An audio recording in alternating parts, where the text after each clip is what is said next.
Então, pessoal, iremos retomar o nosso conteúdo aí de filosofia medieval. Iremos falar do quê? Da escolástica, que corresponde aí ao período da Baixa Idade Média.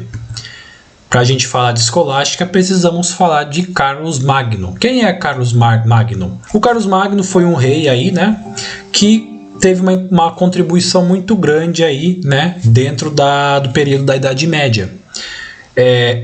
Carlos Magno, ele é responsável pelo que a gente fala, né, da questão da retomada da vida cultural na Europa durante esse período. Como assim, professor? Porque muita coisa foi perdida, né, até esse tempo. Um dos principais fatores é a própria queda do Império Romano. Na aula passada eu falei que o período da Idade Média pega um pouco a questão do Império Romano.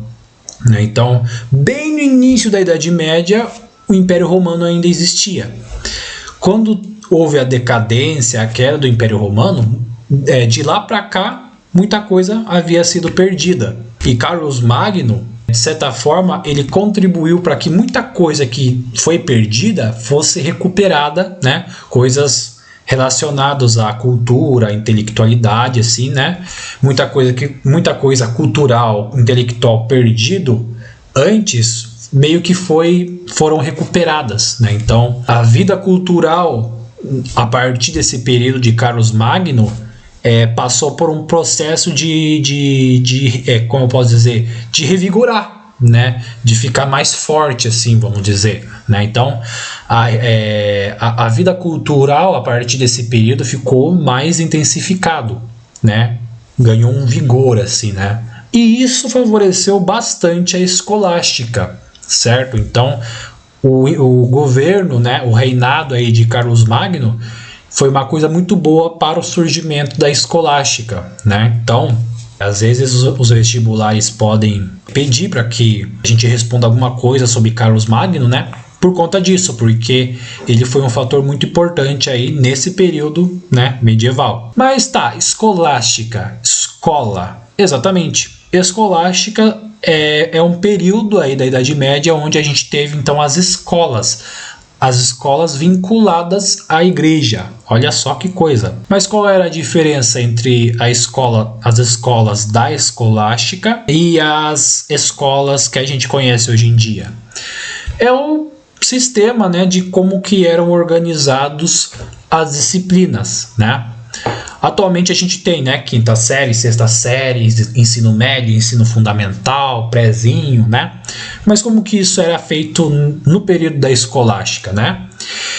A gente tinha dois tipos de escolas, vamos dizer assim, como se fossem dois estágios, né, de desenvolvimento intelectual. Primeiro é a trivium e a outra quadrivium. O que difere uma da outra são as disciplinas que eram dadas em cada uma. Na trivium a gente tinha a dialética, a gramática e a retórica, né? Essas três disciplinas que eram ensinadas na trivium. No quadrivium a gente tinha aritmética, geometria, astronomia e música. Olha só que coisa interessante. É importante ver, né, a questão da trivium, a questão da dialética. Imaginem uma disciplina inteira falando da dialética, só da dialética. Então é para vocês verem que a dialética é uma coisa muito importante, né? Que a gente viu lá desde Heráclito e a gente ainda vai ver com outras figuras aí da filosofia. Então, né, tenham a dialética em mente aí, que é bastante importante. Outra coisa é a origem das universidades. Sim, aí que a gente entra na principal parte, né, de contra o senso comum. Porque a gente fala que a Idade Média foi um período de trevas, de pessoas ignorantes, né? Mas é justamente nesse período que a gente começou a ter as primeiras universidades. Não foi no Renascimento, foram justamente durante a Idade Média, né? Olha que plot twist, né? Mas é exatamente isso, né? E qual era o objetivo da escolástica, né? Eram responder às exigências, né, às questões que estavam ligadas à fé. Além da questão de conciliar a fé e razão, a gente tinha o problema dos universais, que é um tema que a gente deixa para o ensino superior, porque se a gente falar sobre essa questão dos universais aqui agora, a nossa aula vai durar mais de 5, 6, 7 horas, porque é um assunto bastante profundo, bastante extenso, né? E provavelmente não vai cair no vestibular, porque justamente envolve algo que é mais de nível superior, né? Então, é algo que a gente deixa mais para frente, assim, para a faculdade, para a universidade, para quem, né, estudar teologia, filosofia, né?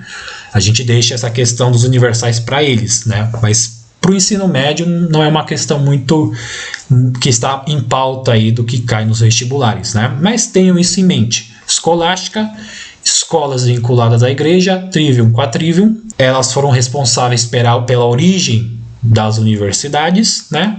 E eles tinham esse objetivo, conciliar fé e razão e outros problemas teológicos, né, relacionados à fé, né?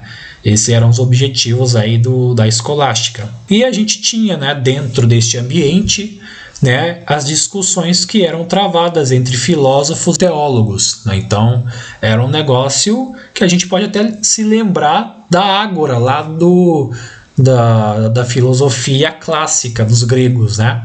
Só que a diferença é que na ágora tinha interesse político por detrás, né? Aqui não. Aqui o objetivo desse debate, dessas discussões, né, era alcançar a verdade e resolver os problemas relacionados à fé. E o principal expoente desse período é São Tomás de Aquino.